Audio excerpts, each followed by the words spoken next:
नमस्कार। आज हम आर्थिक मंदी के परिणामों के बारे में बात करते हैं। विश्व में 1929 से 1933 के बीच में जब आर्थिक मंदी आई तो इस आर्थिक मंदी के बहुत व्यापक प्रभाव हुए। इसके परिणाम बहुत दूरगामी हुए, क्योंकि ये मात्र एक आर्थिक घटना ही नहीं थी, अपितु इसके बहुत दूरगामी राजनीतिक प्रभाव भी हुए। क्योंकि आर्थिक मंदी ने राजनीतिक ताने बाने को बहुत ज़्यादा हानि पहुंचाई। आर्थिक क्षेत्र में तो जबरदस्त परिवर्तन हुए, लेकिन पृथक पृथक क्षेत्रों और राज्यों पर इसके अलग अलग प्रभाव पड़े। आर्थिक राजनीतिक क्षेत्र में मंदी के जो परिणाम हुए उनको हम इस प्रकार समझ सकते हैं कि आर्थिक मंदी का एक सबसे बड़ा जो परिणाम हुआ वो था मौद्रिक व्यवस्थाओं में परिवर्तन। क्योंकि विश्व के अधिकांश राज्यों की मुद्राएं स्वर्ण मान पर आधारित थी, किंतु स्वर्ण के भंडारों के क्षरण, मुद्रा के मूल्य में बेतहाशा वृद्धि से मुद्रा की स्वर्ण पर निर्भरता समाप्त करनी पड़ी और अनेक देशों ने अपनी मुद्रा का अवमूल्यन कर विश्व प्रतियोगिता में स्वयं के टिके रहने का प्रयत्न किया।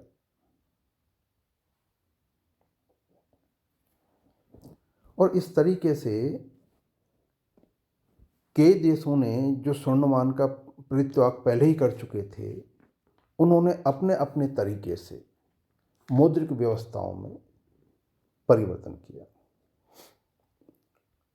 और भविष्य में प्रतीकात्मक मुद्राएं चलानी पड़ी। संपूर्ण मौद्रिक व्यवस्था में एक क्रांतिकारी परिवर्तन था। ये एक बहुत बड़ा आर्थिक मंदी का परिणाम था। आर्थिक मंदी के कारण दूसरी बात ये हुई कि आर्थिक संरक्षणवादी नीतियों ने आर्थिक मंदी को जन्म दिया था और इस आर्थिक मंदी के जो परिणाम स्वरूप ये जो संरक्षणवादी जो प्रयास थे, संरक्षणवादी जो चीज़ें थी, उनका और विस्तार हुआ। अपने घरेलू उद्योगों को संरक्षण देने हेतु ऊंचे तट पर खासकर टैरिफ, अपने उद्योगों, कृषि आदि क्षेत्रों को अनुदान आदि की संरक्षणवादी नीतियों का और भी विकास हुआ। इससे अंतर्राष्ट्रीय व्यापार की निर्बाधता पर अंकुश लगा। मुक्त व्यापार अब एक कल्पना ही रह गई। तो संरक्षणवाद का विकास आर्थिक मंदी का एक परिणाम था। इसके अलावा आर्थिक राष्ट्रवाद और राजकीय नियंत्रण में भी आर्थिक मंदी के कारण वृद्धि हुई। सरकारों ने इस तरह से उपाय किए कि सार्वजनिक निर्माण कार्य ज़्यादा प्रारंभ किए गए। आर्थिक मंदी के बाद नियंत्रित पूंजीवाद उभरा। आर्थिक राष्ट्रवाद ने अंतर्राष्ट्रीयतावाद पर विपरीत प्रभाव छोड़ा।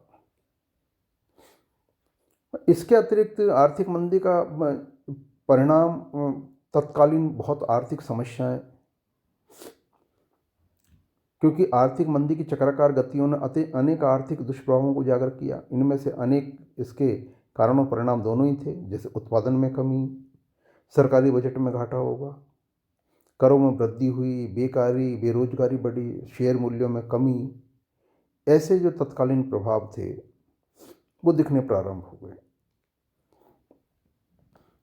एक इसका कारण था, इसका एक परिणाम ये था कि द्विपक्षीय जो समझौते थे वो बढ़ गए।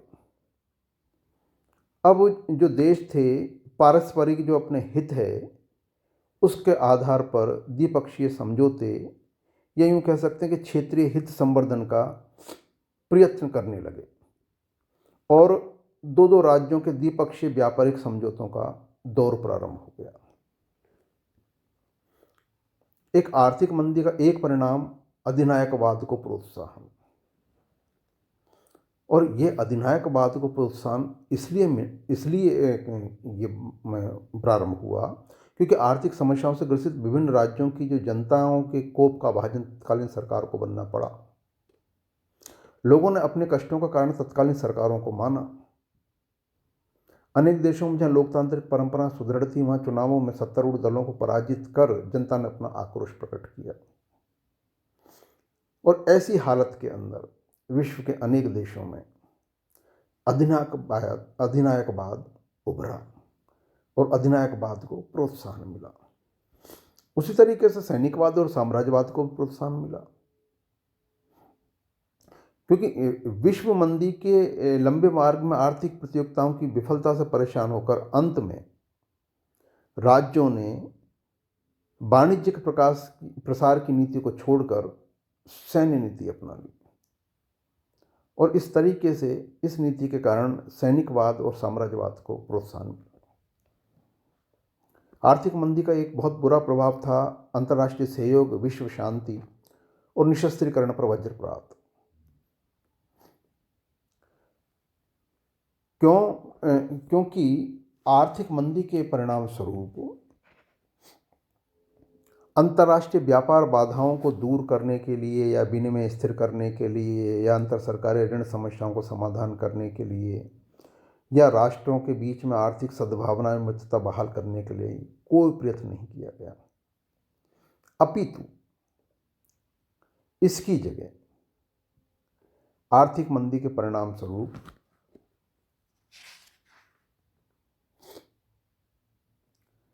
अंतर्राष्ट्रीय सहयोग तकरीबन खत्म हो गया और विश्व शांति और निशस्त्रीकरण को गहरा आघात लगा। उसी तरीके से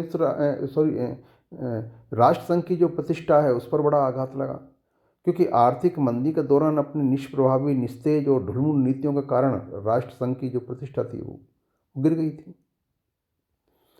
और राष्ट्र संघ की छवि मात्र एक प्रस्ताव पारितकर्ता और भाषणदाता निकाय की बनकर रह गई।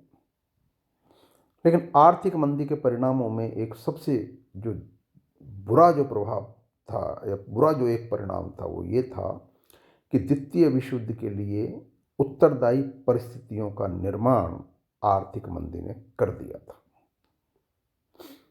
क्योंकि आर्थिक राष्ट्रवाद की सघनता और नियंत्रित राष्ट्रीय अर्थव्यवस्था ने द्वितीय विश्व युद्ध को लाने में सहयोग किया। अधिकाधिक लोग अंतर्राष्ट्रीय आर्थिक संबंधों की समस्या के निवारणार्थ शक्ति के उपयोग में विश्वास करने लगे और इस मनोवृत्ति ने द्वितीय विश्व युद्ध के सामने विश्व को खड़ा कर दिया। तो इस तरह आर्थिक मंदी के जो परिणाम थे वो अच्छे नहीं हुए, अपितु बुरे ही हुए और पूरे विश्व के लिए एक समस्या के रूप में सामने आए।